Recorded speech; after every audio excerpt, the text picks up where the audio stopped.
that being said, I want to introduce you to Ken Pazder, and he knows everybody here. He's a wealth of knowledge, a guy to talk to. So, Ken, come on up. Just go ahead, Ken. Hi, everyone. Here in person. I think the last time I was here was about 2 years ago, although we've done a few Zoom signups in the meantime. So I hope everyone's having a good year so far. I'm just going to talk for a little while. If you have any questions or anything, just jump in right now rather than wait till we're done. And rather do that as we're going, as opposed to wait to the end. So just in case for the few of you who don't know us, we do a lot of real estate. We've passed the 30,000 mark now. We've done over 30,000 sales and purchases. So we pretty much run into every single possible thing that can happen on a real estate file. And you guys will run into those same things over time. But it's going to take you a while to get to those kind of numbers. So if you have a question or you have an issue comes up, feel free to give me a call, send me an email. I hate to say this, but if you send me an email at 2 a.m., you might get an answer back at 5. So because I'm kind of addicted to the phone like many of you are. So having said that, you've probably been reading the paper. There's some things coming down the pipes with another one as COVID has unexpectedly created an avalanche of real estate activity, despite the fact CMHC predicted a big price drop during COVID. That obviously didn't happen. And of course, they've backpedaled since then. That just shows you that nobody can predict the real estate market, including the people with all the stats. So if your clients are waiting to time the market, I would always say don't bother, because you're probably going to be wrong. And if you're right, it's a fluke. So the old saying about don't buy real estate, or don't wait to buy real estate, buy real estate and wait, still true, and probably always will be. So as Doug was just talking about these multiple offer situations and no subject conditions, this situation, we've been doing this about 25 years, has happened at least a half a dozen times since 2001, where the market has gotten so crazy that everyone feels they just have to buy right now, and we're making an offer and there's 10 other people and we're just going to outbid them. So that's kind of what's been happening now. A few years back, it was similar, where it was almost like no subject offers are the norm. But I agree with Doug, whenever you make a no subject offer, minimally make the recommendations to your client, and if nothing else, confirm it by an email, because clients again have a short memory, and 2 years from now when they try to sue you, they won't remember that. Some realtors I've seen actually put these subject conditions right in the offer anyway and say we're waiving. So there it is. The clients waived them all who made the offer. I don't think that's necessary, but I have seen it done that way as well. But one way or another, you should confirm to your client that it's not a good idea. We recommend all these standard conditions, and if they choose to go with a no subject offer, so be it. You've at least given them that advice. So as usual, BC has come up with some potential fixes to this issue, and one of them is a rescission period, or a buyer protection period, or cooling off period, whatever you want to call it. That has been in existence for a long time on pre-sale contracts. So has anybody bought a pre-sale themselves? Okay, one person, 2 people. Has anybody acted on someone who's bought a pre-sale? No? Yes? Okay, and has anybody assigned a pre-sale? Okay, so a couple of people. Okay, so the thing is, when you buy a pre-sale, there is a statutory rescission period of 7 days, which means when you sign the offer, you have 7 days to simply change your mind. Okay, so you can take the documents to a lawyer, you can just think about it, you can rescind the contract for no reason within that 7-day period, but you have to rescind it. It doesn't rescind by itself. If you don't do anything after 7 days, you're stuck buying the property. So BC has proposed, there's apparently some legislation that has been tabled. It hasn't been passed yet, but it's supposed to come in the summer, the fall, of a similar cooling off period. My guess would be probably a week, just like the other one. And it will probably have the same idea. You don't need a reason to rescind. And they're talking about maybe putting some sort of a penalty in there to prevent somebody from making, say, 10 offers on 10 different properties and then rescinding 9 of them. So the idea would be to make some disincentive for you to do that. But on the other hand, if you make the penalty too high, you've kind of defeated the point of the cooling off period. So nobody knows at this point. There's no details yet. I've talked to a lot of realtors about this, a lot of managers, and I haven't found one person who thinks it's a good idea. Because you're in a cooling off period, it's like, so what? I mean, so what good does that do you if you say, okay, I'm backing out after 5 days? Okay, you're just back to square one. So your realtor, who's maybe, you know, had 6 or 7 tries at trying to get you to buy a house and been outbid every time. This time you got it, and now you're going to basically say, okay, I'm rescinding. So good luck trying to get the realtor to go out the next time and show you and put another offer out for you. So I don't think the cooling off period is going to work. But again, the government's done a lot of things in BC that hasn't worked. The spec tax hasn't worked. The empty homes tax hasn't worked. The condo assignment registry hasn't worked. The landowner transparency declaration or landowner transparency regime is not going to work either. So they've done a lot of things here in BC that create more bureaucracies, but they haven't necessarily made an effect on making housing more affordable or making more properties available to rent. And that's the idea of all these measures. So bottom line is that's the BC version of how we're going to help the market as we're going to introduce a cooling off period. Again, in a regular market where there's not a lot of price increase, sometimes, believe it or not, and again, half a dozen times in the last 25 years, the market's actually gone down a little bit. And then people tend to freak out here because, oh my God, the prices actually went down 5%. So in that case, obviously, the cooling off period would benefit the buyer. Seeing the prices slump down, he's just going to walk away from the deal. So again, it just doesn't seem like it's going to solve much. But again, that doesn't necessarily stop governments from doing these things. So on the federal side, Doug's providing me with a copy of your BC Real Estate Association. Someone has written an article here, a lawyer actually in the Okanagan, about some of these measures that the federal government is going to bring in. So these are provincial that we were talking about, this cooling off period, that's BC government. The federal government has jumped into the picture and I guess realized that there's this situation isn't just specific to British Columbia. GTA around Toronto is very similar to BC in terms of craziness on the market, but all over Canada, prices have gone up. So that's why real estate has always been a good investment for people. So some of the changes that the government has brought in, or will be bringing in, this is the budget, through the budget, which is probably going to become law fairly soon, certainly by the spring. One relates to property flipping. So if you probably talk to friends of yours, people seem to have this idea that when you buy a house, you have to keep it for a year, and then you can sell it, and then there won't be any tax on it, because you probably know your principal residence, for the moment anyway, is tax-free. So if you make a bunch of money on your property and you sell it, you don't pay any tax on it. Okay. Now, the federal government is dead set on changing that. Definitely Trudeau's plan is to eventually tax your principal residence. There's no doubt about that. That is on his agenda, but it's not there yet. So what they want to introduce a piece into the budget to say that if you do buy a house and it goes up in value and you sell it during the year, you're going to pay tax on it. So that's a huge change. That has never in the history of Canada ever existed.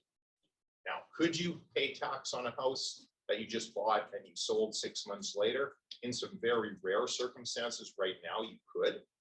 If you keep buying in houses and renovating them and selling them and then buy another one and renovate it and selling, if you do that too many times too often, the government may come along and disallow you from your principal residence exemption and say you're actually in the business of buying and selling houses. So you're not only are you getting no tax, you're getting full business tax. Okay. So whenever you sell anything, it's important to determine, is this business income or is this a capital gain? Okay, so capital gain, anybody who know why you want to have a capital gain treatment as opposed to business income? Lower tax. Lower tax. 50% of capital gains are tax-free. Okay, so that's a big difference. Whereas business income, 100% of business income is taxable. Okay, so Normally, if you bought a house and you sold it, let's say you bought an investment property. So you're renting out your condo for 2 or 3 years and you sell it and you make $100,000, you're going to pay tax on $50,000 because it's a capital gain. Okay, so, but in this case, according to this article, if you were to buy it, this will come into effect January 1 next year.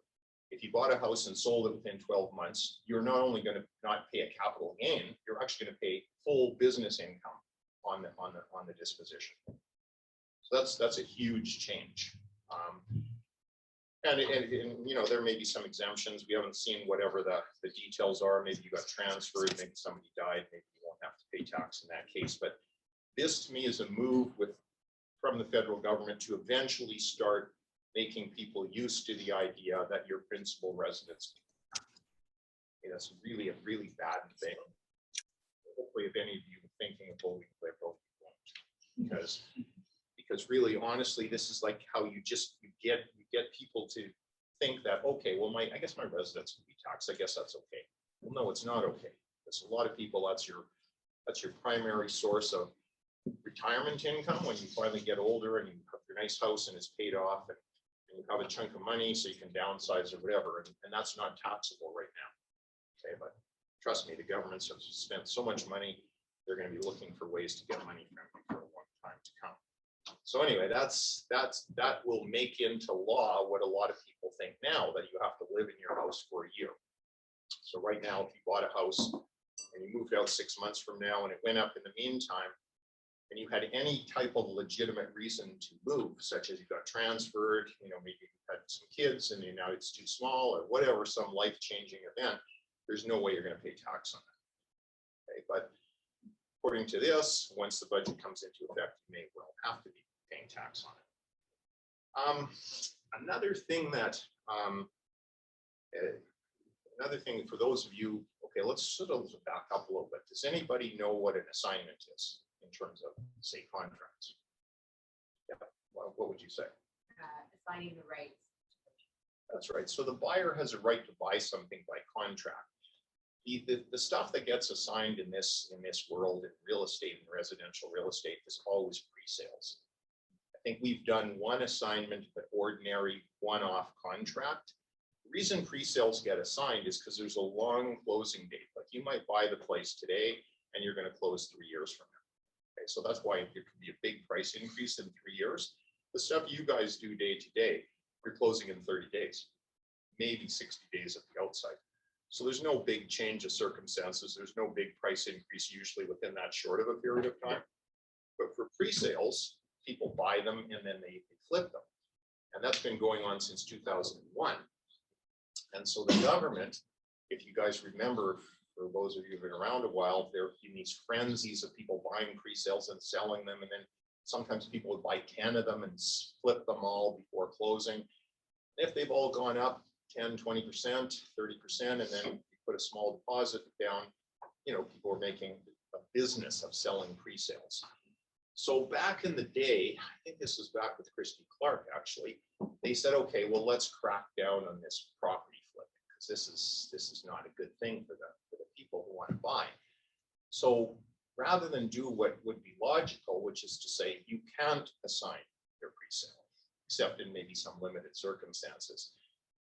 Instead, they simply created a condo assignment registry. So yes, now you can still assign whatever you want. It just means you have to go through a bunch of red tape and the developer has to file a bunch of forms and pay some money to the government to record the assignment. So did it do anything? Absolutely not, like zero. Instead, what they did is they stuck clause 20A into your standard contract, which says the properties that were never assigned, which is the stuff you guys deal with day to day, we're putting a clause in there saying you can't assign. So that's how little, that was just aggravating. As I say, no one assigns the contracts you guys deal with on a day-to-day basis, but that clause 20A in there says, no, you can't assign it. Well, no one was assigning it anyway.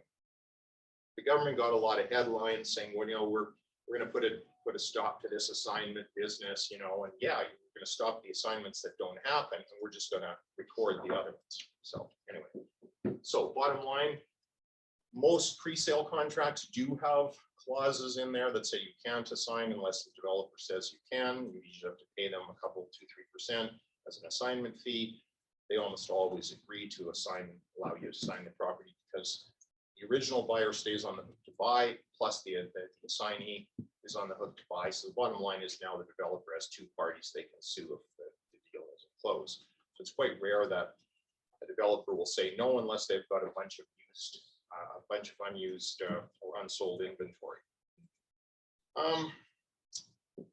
Okay, so I've got a question here from online. Yep. Can we please clarify, so now we can sell newly completed homes bought for personal use after 6 months to avoid the tax? okay, so you bought a brand new house, you moved in, you lived there 6 months. I think so, yeah. Okay, so if you want to resell, right now, I don't see that would be a problem. Oh, It's just your principal residence. after January. After January, yeah, they're going to say, no, we're going to charge you the business income, just not a capital gain, just business income on the profit. So now you can sell it with no tax after January 1st. There will be, be taxed on the profit. Right, assuming the budget's put through, and given that the NDP and the Liberals have a majority together, I don't see why this won't come into law. But again, we haven't seen the details, but that's the idea. And as I say, it's the thin edge of the wedge that your principal residence can become taxable. Now, first circumstances, oh, it's just within a year. Well, what's next? What's the next thing that they're going to throw in to make another exception for your principal residence to be taxable? It's not a good idea. At least not a good idea for anyone that wants to own a home. So back to assignments for a moment. You guys have a really long, complicated document for assignments of these pre-sales. And that's probably what you're talking about, that's course you guys have. And it's fairly convoluted, but one of the things they built into the assignment contract is that the assignment price is inclusive of GST. So whenever you buy something brand new, there's always going to be a GST component. So the price is either inclusive of GST or it's exclusive of GST, meaning you pay the price and then you pay 5% on top of it. Your assignment contract, whoever drafted it, has put a standard clause in there saying the assignment price is inclusive of GST. So let's say you flip a property, you make $100,000 and you've got 5% in there GST, you're going to pay it. You, the assignor, that's the original buyer. So just a question right there. Yep. The GST, is it on the original amount or the assigned amount? Well, it's on both. See, so the way the GST works on an assignment is, okay, I'm buying the property. Okay, I assign it to Doug. He's going to pay me an extra $100,000 as the lift. You guys call that a lift. So Doug is going to buy the property from the developer, and he's going to pay the GST on the original price. Okay, so 500 grand. So he's going to pay the tax. He's going to complete as if he was me. Now he's going to pay me $100,000, and I'm going to, according to your contract, unless we change it, I will pay the GST on the assignment price to the federal government. Yeah, of course you can change it. Yeah, absolutely. I've had clients do that. So you can cross out that clause and say, no, this assignment is not inclusive of GST. The assignee is going to pay the GST. So he's going to then pay me $100,000 plus the GST for the assignment price. Okay.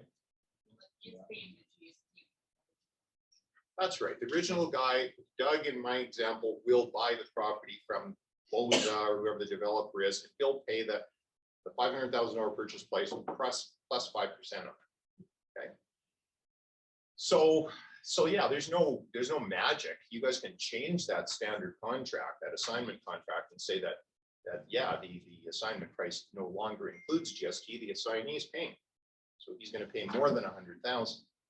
Now, here's the interesting part in this article that you guys have here. Says that this makes sense. Okay, so when you pay GST on a good or a service, I mean, it's 5%. It's 5% of what is the question?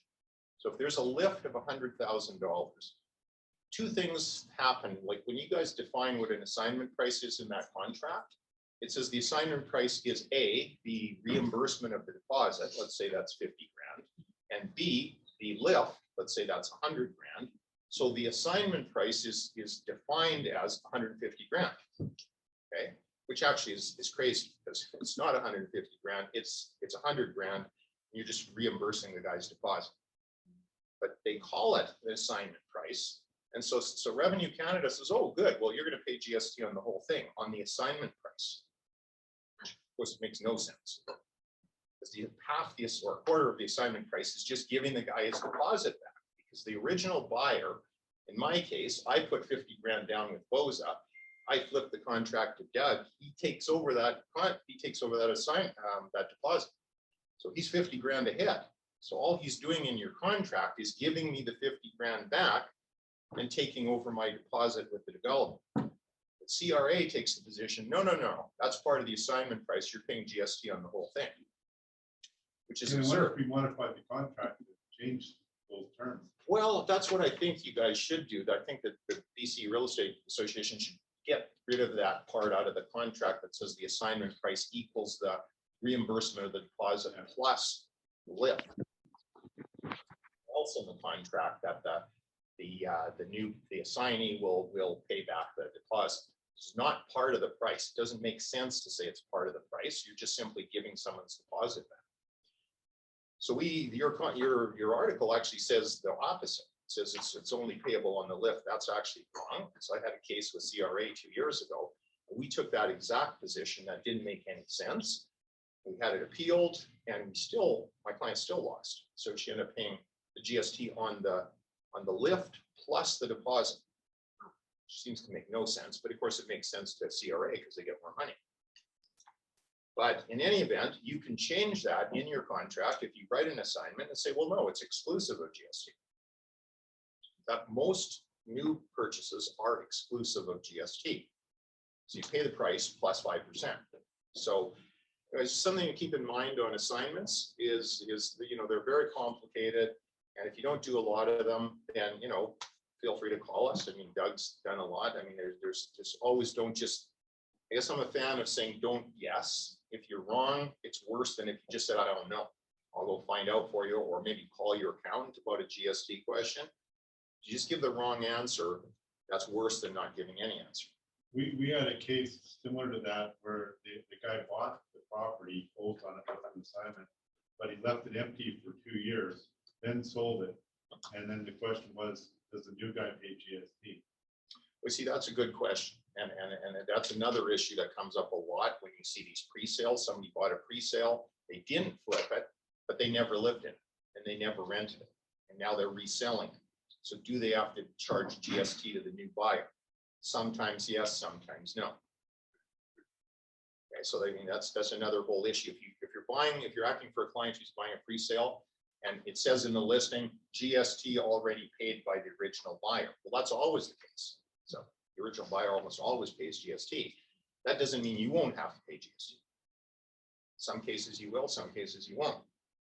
Now CRA is interesting. They theoretically, if the original buyer bought the property to live in it, and then he had a change of circumstances and now he's flipping it, there shouldn't be GST payable to sell it to a third party.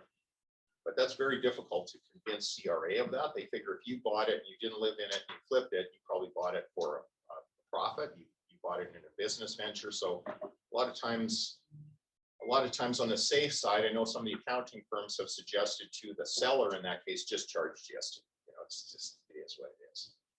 But that's not actually right. It depends on. Question. Sorry, Ken, we've got 20 people online here. So It says, what if they plan to retire but can't now and live part-time? Okay. Well, if you live part-time in the property, it becomes a used property. So there's no issue about GST. Like as soon as the property is occupied, it's used. Okay, so your GST issue is gone. But you guys are going to run into some cases where your client wants to buy a property in a new development and it's never been lived in, ever. Okay, so the question is, do you or do you not have to pay GST? Don't just be misled by the listing agreement that says that GST was paid. Well, it was. So what? The question is, do I have to pay? does my client have to pay it? So you want to, if nothing else, like we always suggest something in here, this lawyer who wrote this article suggests that maybe you should use your own GST clauses in your contract. So we always suggest you do. Your standard real estate agreement doesn't include anything about GST. So I always say when I'm acting for a buyer, I'll throw a clause in saying the price is inclusive of GST if it's applicable. Okay, because then if a surprise comes along and guess what? GST is payable, I've already paid it, paid the price. Okay, and if the seller doesn't want that clause, then I'd say why? Why do you want, why are you telling me there's GST on this then? Because let's deal with it before we have a binding contract. So just for those of you who don't know how lawyers deal with GST on these residential closings, they deal with it about 2 days before the closing. Okay, so they send back and forth in clause 11 of your standard contract. It says that the lawyers will exchange various certificates regarding spec tax, empty homes tax, GST, this, that, and the other thing. So if you send this form out to the seller's lawyer and it comes back saying, guess what, there's tax. Well, your client just found that out about 2 days before closing. He's got to come up with another 5%. So he's not a happy guy. So my point is, if you threw that clause in and then the seller pulls a fast one on you and says, guess what, tax is payable, and then I'd say, guess what, I paid it. So you're going to get the purchase price. So I actually had a case like that, and the lawyer on the other side was very enraged. He said, well, where did that clause come from? So, well, it's right there, and right in the clause. He says, I know, but it was snuck in there. Somebody snuck that clause in. So, well, did your client read it? Did your client's realtor read it? Well, too bad for you. So another thing to always pay attention to is to read the contract. Don't just assume the whole thing is boilerplate and it's all good. That's we always get lulled into a false sense of security because you see the same contract over and over and over. Make sure you actually read it, and even more so if everybody signs by DocuSign now. Every thing I find with DocuSign documents, people just do click, click, click. Yeah, initial, good signature on the button, done. Did you read it? No, because it's DocuSign. Why would I have to read it? So if you're going to do that, maybe send your client the contract first and say, please read it. Highlight anything you don't understand or you think is wrong. Let's talk about it. And then when I send you the DocuSign one, it's done. It's final. Then you can just click, click, click, click. But otherwise, if you just do that first, people have a tendency, I don't know what it is, why it is, to not read stuff that's DocuSign. So just keep that in mind for the future. Okay. In terms of remitting GST, so let's say you collect GST on an assignment, for example, with this new law comes in saying, this new law, by the way, is going to make all assignments taxable. So it doesn't matter what your intention was or this, that, and the other thing. If this budget goes through, if there's GST on an assignment, it's going to be taxable. It's going to be payable. So that means the seller, who's the original buyer who assigned his contract to this new guy, he's going to have to remit the GST to Revenue Canada. So again, he can do that through his law firm, he can do it through his accountant, but he's going to have to remit it. And if he uses the contract you guys use now, he's going to remit it out of the lift. And if you make it exclusive, then the guy's going to pay the extra 5%. In which case he'll have the extra money to do that. So believe it or not, there can be negative lifts. Lift isn't always positive. For a couple of times, again, in the last 25 years, we've had cases where the market's taken a dip and the lift is actually negative, which means that you're going to leave your deposit on the table, or you're maybe going to leave some of your deposit on the table, and you're not going to get any profit. So this is the risk about buying pre-sales. Everybody thinks everything just goes up. And yeah, for the last, say, 20 years in BC, I would say 95% of the time, everything went up. But there's that 5%, or who knows in the future, when it doesn't go up. And 3 years from now, the property isn't worth as much as what you're paying for. Then you have a problem, especially if you're trying to sign. So bottom line is that, it's a complicated area. If you guys have a course on that, if anybody's thinking of doing assignments for anyone, definitely worth taking the course, because at least you get familiar with this really, really convoluted contract. I don't think it's very well drafted. When you run across the assignment, you'll see in your assignment contract, there's a spot at the end for the developer to sign. And it's actually, that part is okay. The developers never sign it though. Okay, so you've got to get consent from the developer for the assignment and pay them a bunch of money. They have their own form of assignment that they make you sign. They make the client sign. So you're going to have two assignments all the time. You're going to have the one the board uses, which covers off the relationship between the assignor and the assignee. You have the one the developer uses, which the developer only cares about getting their money and keeping everybody on the hook to buy. Okay, so don't be surprised if the developer won't sign your standard BCA. I've only seen that signed once out of thousands of cases. They always have their own. Their own lawyers have drafted them up, so it's bottom line. We're not using yours. You sign ours, or we're not going to let you sign. What about income tax on the left? Is that being collected somewhere? No, because income tax would be paid later. So like the bottom line is, if you make a profit today, you're going to declare that next year on your income. But nobody does. Nobody does. Well, A lot of people leaving the country, they're buying them right, left, and center and getting the left, and that's the end, and they never see them again. yeah, that's true. But you see, again, you get back to this situation of a residency. So is the assignor a resident or a non-resident? Okay, so again, this is something, again, you guys have to pay attention to when you're acting for a buyer or a seller for that matter. What's the residency of the person selling or assigning? If they're Canadian, everybody deals with their own taxes next year on their income tax form. But if they're a non-resident, whether they're assigning, as Doug said, or they're just selling a property, the government does not trust them to pay that income tax or capital gains tax, whatever the tax is in the circumstances. So you have to do a holdback. Okay, so it's no different on an assignment contract. The seller's a non-resident. The buyer is going to want a holdback of a certain amount of the lift, because what if the guy doesn't pay his taxes? Okay, then guess who's paying them? The buyer. Okay, so if you're buying from a non-resident for whatever reason decides not to pay, you're paying.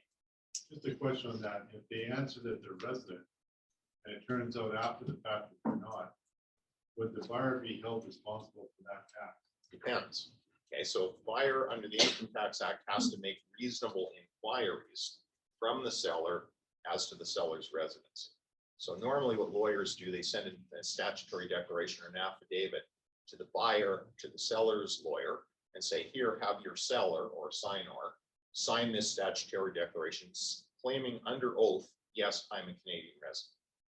Okay, so 9 times out of 10, that is good enough, but once in a while, it's not.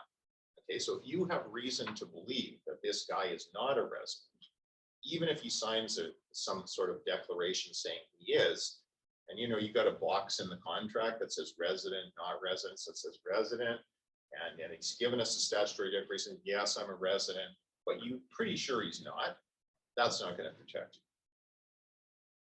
So, but the thing is, most buyers and sellers don't know each other. They don't really have any clue about what the circumstances of the seller are. So most of the time, the statutory declaration is going to be good enough. There was a recent case where it wasn't good enough, but it was a California declaration and it wasn't really under oath.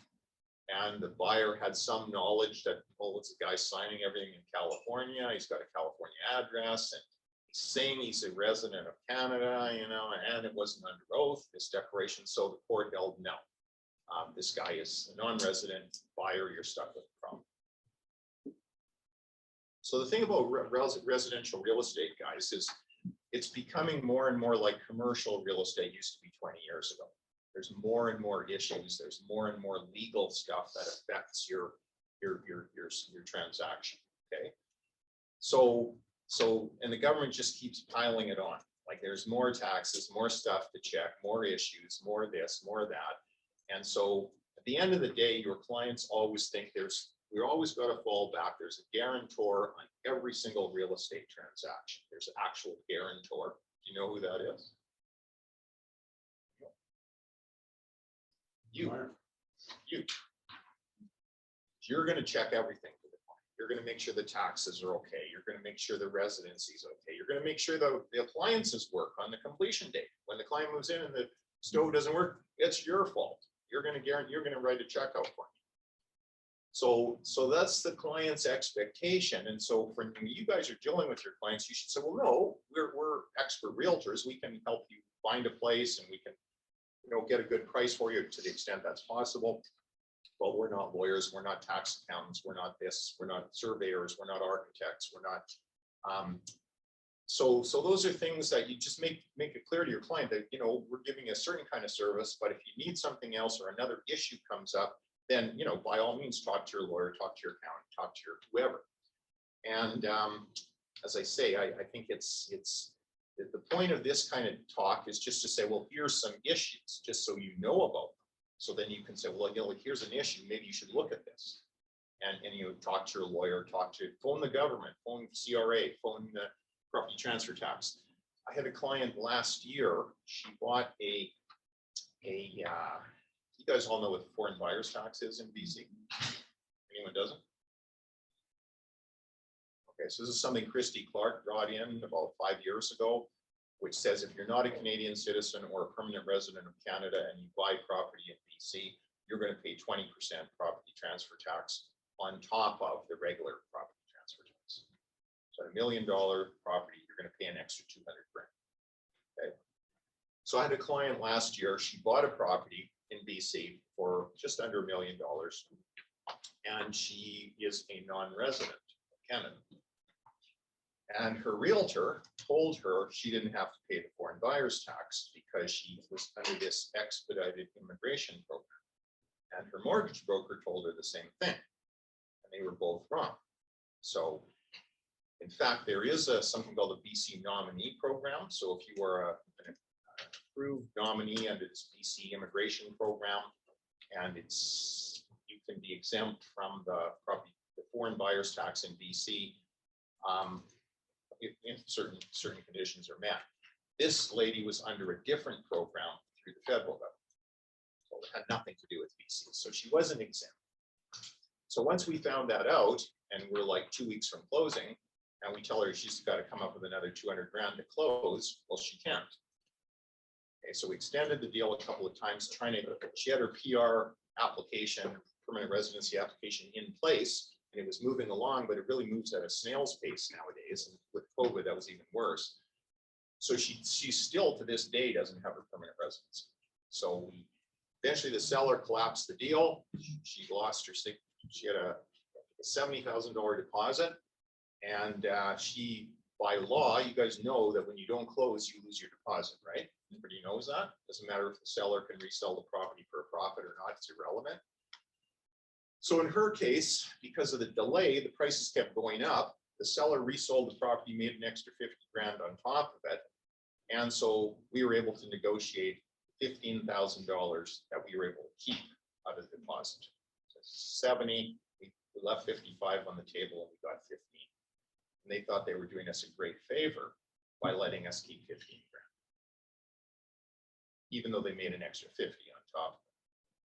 So they could have kept it all. There's nothing we could have done about it. Now the broker's being sued and the realtor's being sued. Because my client's not happy about losing 55 grand, especially when she was told. She actually has some emails from them saying, no, you're fine. Don't worry about it. So if you don't know, don't say. That's all I'm saying. Don't say, well, I've heard something about, you can be exempt if you're in some kind of immigration program. Well, there's a whole bunch of different immigration programs. So that's all I'm saying. If you don't know, don't say. So you say, okay, there's an issue here. We should know about this issue. Let's look into it. So we can ask the lawyer to look into it. We can ask the accountant to look into it. We have somebody to before you sign up. So anybody have a question? No questions. Okay.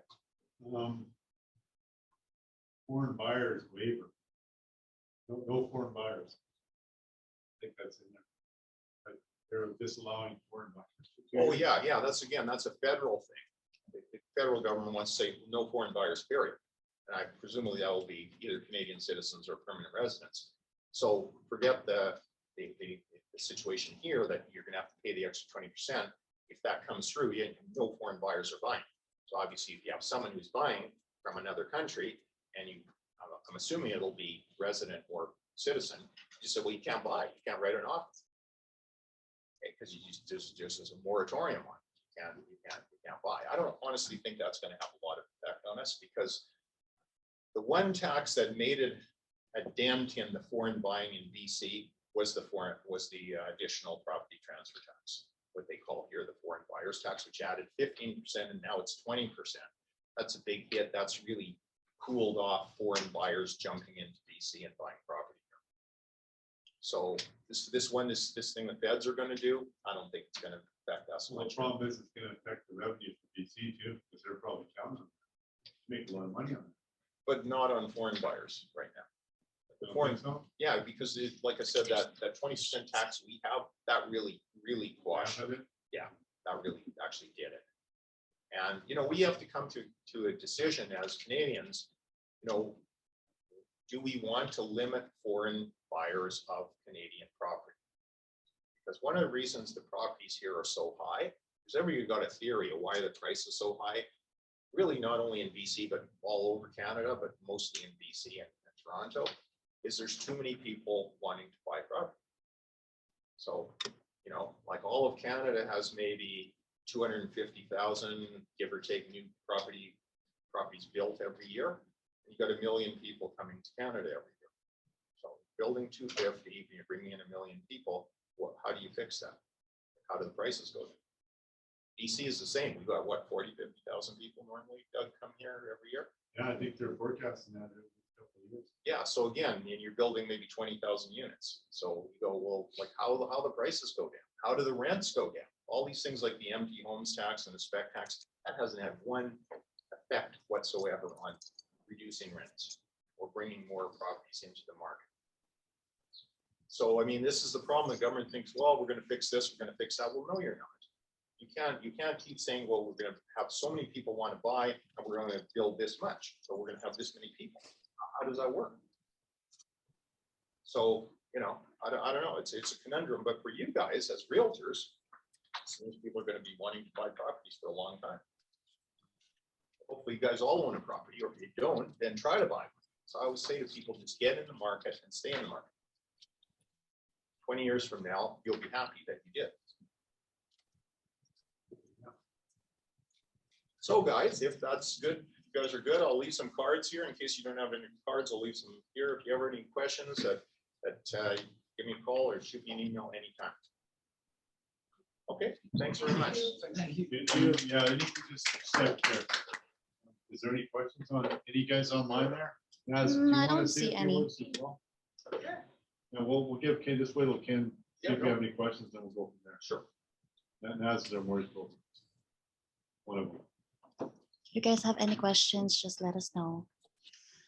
Who's this thing? You were.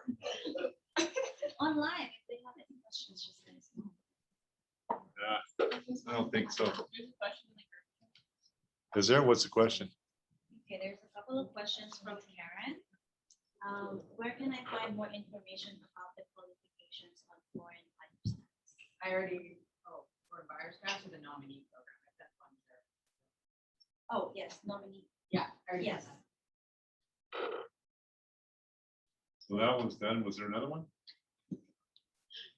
This is kind of a new format for us, so we're just trying to figure it out. Karen said, my question to Ken is about the nominee program for an exemption to the foreign buyer's tax. Where can I find more information about the qualification, and can a person start a Canadian corporation to qualify for the exemption? Okay, well, that information you can find on the BC government's website if you just Google Minister of Finance, Minister of and Finance. there's a section there on the BC nominee program and what are the conditions and what do you have to do to be qualified for that. So again, these are all situations where there's a lot of moving parts. You might have said, well, have you been admitted to the program? Yes. Have you been accepted? Well, not yet. Well, then you're not qualified yet. So all these things have a timing issue. So you want to make sure if someone phones you and you give them the advice that, yeah, you're good to go, that they are, because they're going to be coming back to you then saying, well, how come I'm paying this extra tax? So it's a conundrum. And again, these are things that didn't exist before. So if any of you have been a realtor for a long time, you say, wow, 10 years ago, we didn't have this. You didn't. So that's why I kept saying to you guys, there's more and more and more stuff loaded on your plate other than just being a realtor. Say, let me find a place for you to buy, or let me list your place to sell. Now there's all these other things you have to be concerned about. So that's why we're here to help you. Doug's here to help you. If you have questions, let us know. And by the way, if anybody knows the winning lottery numbers for the next draw, please go on. Thanks, Ken. Okay, thanks. All right, Thanks, guys. Ken.